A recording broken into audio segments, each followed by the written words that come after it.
Today is the National Day of Protests Against Police Crimes. There are several planned here in Utah. Fox 13's Sydney Glenn is breaking down a letter from the ACLU of Utah where they call out local police. Sydney? Brian and Kirsten, another protest planned here tonight at the state capitol demanding police reform. We've seen several of these protests over the last month or so. Today, the ACLU of Utah is saying that police have not handled these protests well, and they're upset about it, saying that police have infringed on people's First Amendment rights. The voting rights coordinator for the ACLU Utah says they've seen a troubling pattern from Utah's police force when it comes to protests against them.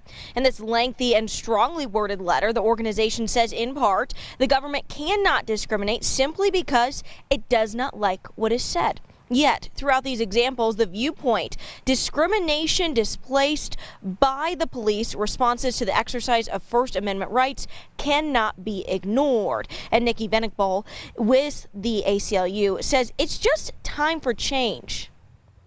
It seems like no matter what the context of the protest is, as long as it's criticizing the actions of law enforcement, that's when you see that overwhelming show of force in response. And that pattern is why we are speaking out so strongly right now. The ACLU has released this lengthy list of demands they would like to see.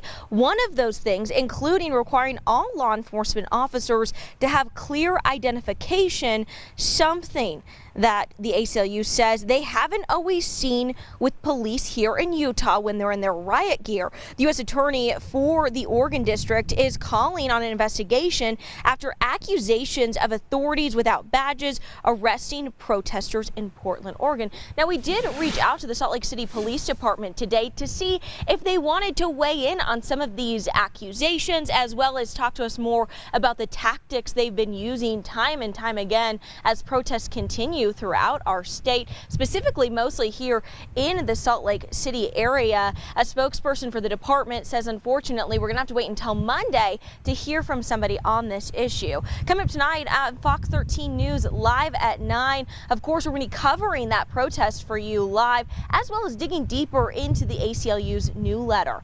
Live at the Capitol, Sydney Glenn, Fox 13 News, Utah.